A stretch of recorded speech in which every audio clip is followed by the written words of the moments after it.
Hi, this is Ella, and today I actually have no homework for my classes, and me being the little nerd I am going to do another makeup project. It is September 1st, and while that is not, October quite yet, it is getting closer to the month of Halloween, woohoo, which makes me and Lexi up on the top bunk very, very happy. And so we've been doing our Halloween videos. Well, mostly me.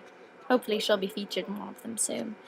But, so, yeah. And, today we're going to be kind of doing the look of a vampire, soon followed up by a werewolf.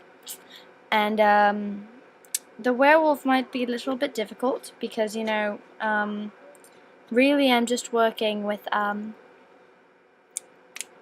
pretty much just all makeup, like no adhesives, no additives, no nothing. I'm just working with plain old-fashioned makeup, so these should be looks that you should be able to create without having to go out and buy a bunch of, unusual extras to add on to the costume, unless you want to, and you have the money, though in this recession, who really does?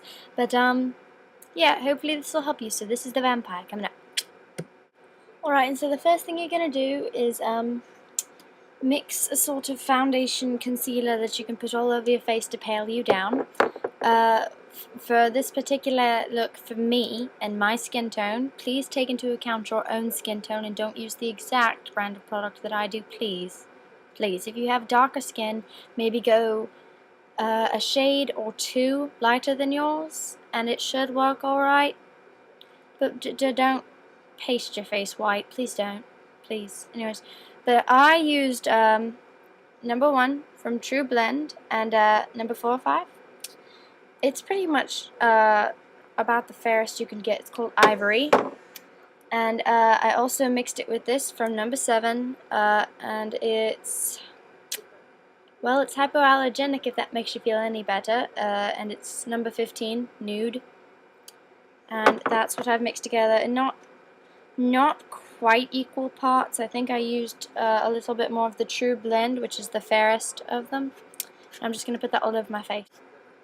Alright, and so that mixture that we'd had together, just there, has been put all over my face. All over it. Under your eyes, make sure you get the creases of your nose, into your chin. Blend it into your chin and your neck so that you don't look white face, darker body. White face, darker body. That's just weird. So watch that. Go over top of your eyes, over your eyebrows, just kind of smooth it out when you're done. You pretty much just want to look as pale and sickly as you could possibly look. And if you already do, great, you've achieved it. Alright, next you're going to add some dark circles underneath of your eyes. And I know it seems like a lot of my videos have had that, and that's because, well, generally for Halloween, most things you dress up as are rather dark. So, I mean, not all the time. Fairy princesses and such. I should probably get some of those up now that I think about it. I think I will a little bit later, but for now we'll be doing these rather cliche, lovely little Halloween things. And I'm going to be using that color right there, if you can see it. Hope so. And that's going to be our under eye. Alright, now, and I hope you can see it, but I've taken a wide bristled brush, rounded, and gone from the inner corner of my eye, almost near my nose really, and brushed it out. You sort of pull it out. Your natural dark circles, as I've said before, they form just here. Pretty much if you can find the tops of your cheekbones and press in, from there up is where your dark circles form. And you're talking to someone who's lived with them for her whole life, so know that for a fact. Yeah. Alright, and after that, you're just going to take a color such as this, which is kind of a silvery light gray.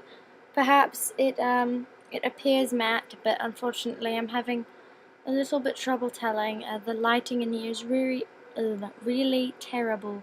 I don't have an overhead light anymore, so you're just gonna wash that all over your eye, completely over it.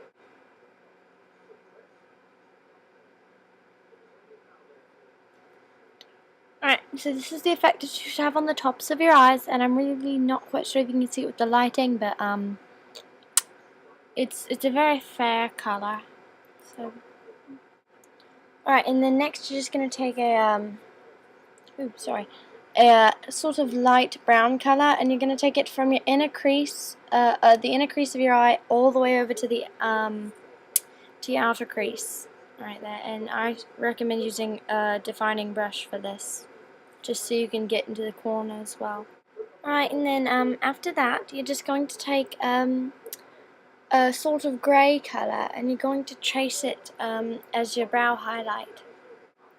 Alright, and then finally you're going to be taking this dark grey colour and sort of tracing it over the lid of your eye. It's going to be really dark in comparison to the rest of it, but the overall effect should be nice. Alright, and after you've taken that silvery colour and you've drawn your brow highlight, and as I've already said, and you've taken this grey, this is the effect that you should have on your eyes. It was taken just from your inner crease to your outer crease and over the lid of your eye. Alright? Alright, and then for your eyes, the darkest colour on here, black, and you're going to line your lower eyelid, your lower eyelashes, not thinking today, your lower eyelashes with it. Alright, and last but not least, is something that you're going to add onto your eyes, that really just occurred to me as I was looking at myself in the mirror, and while I really, really like this, if you just want to go for a dark, neutral toned vampire, this is good. This will do you fine. What was I going to say? Bloody hell, I hate it when I do that. Alright, there we go, sorry. I was going to take a colour, for me particularly, this red colour right here, and I am going to take that and just add the tiniest bit of colour just above, like in a thin line above my upper eyelashes, just to add a little bit of colour to the look. Granted, you don't have to do this, or you may use a different colour, but yeah, that's what I'm going to do. Alright, now you see the effect when I've added the colour, which was a light, well, not really light, but a red colour, and I think it just makes it a little bit more interesting. And now you add the fangs. Yeah, hold on.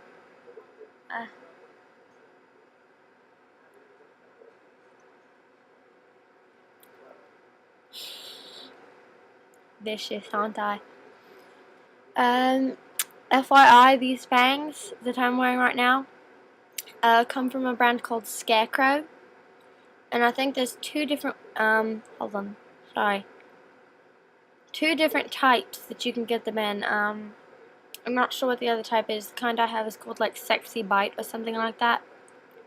And they're specially formed to your teeth. This one formed better for me. It's a little disgusting, sorry. But it formed better than this one. So this one is always falling out. That's not the product, that's just that I was shoddy and didn't bother to read the second half of the directions. I never do. Shame on me. Anyways, so that's your vampire look. Have fun.